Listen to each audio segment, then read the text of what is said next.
Good morning, guys. This is Russ Kamari, and I wanted to show you an overview of the image processor, which I'll be delivering today. If a picture says 1,000 words, a video may say 10,000 words, so hopefully this will be helpful, and I'll include it along with some documentation and the executable. But let's get to it. I have a File Explorer window down here with a source path and a source file that's 640 by 480 and 49K. This can be any size.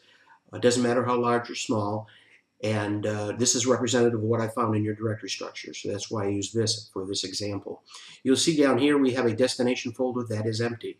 Up here I created a batch file that you won't use, obviously, but it will kind of simulate how you'll call it. You'll see what it calls. When I hit enter here, keep your eye on the bottom File Explorer window, which is the destination. Here we go. Okay, so you see the image appeared, and there was a little bit of a delay. 99% or even higher than that is just the File Explorer realizing that the file's there, because the image processing happens near instantly.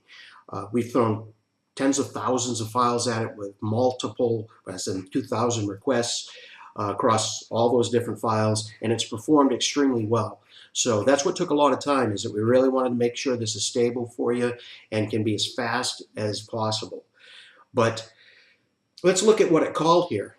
And this is just one option, but it's called the EXE, so it can be called from the backend process. And you only supply 3 parameters. You supply the source, path, and file name, the destination path and file name, and the size that you want. This is in width.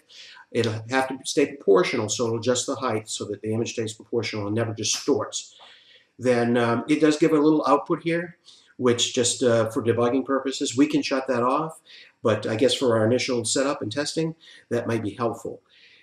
There's a lot more here. As a matter of fact, I've actually removed some of the stuff as far as dealing with Web API and a lot of other things, because I want to make this executable for your backend process, if that's where we're going to start, be as fast and stable, rock solid as possible. So let's just make this very focused in what you want to do there.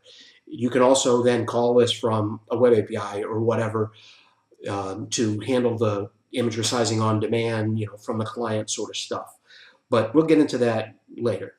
So as far as flexibility goes, let's take a look at something else here. This is another batch file. You see it's image 2, and it's going to call a very similar command. But what it has given as a destination for the file name, this folder 1, 2, 3, and then the destination file, does not exist. And so what the application realized is that it didn't exist, and it created this folder 1, 2, and 3, and put the file there. This can be turned off, obviously, but as far as keeping the source and the destination in sync, this may do a lot of the work for you. If you just dump it somewhere with your logic saying, okay, here's where this belongs in the directory structure, and just copy that over to here to where you want it to be a thumbnail, whether it be on a different server or someplace in a HPC environment, it's completely up to you. So that's a brief overview.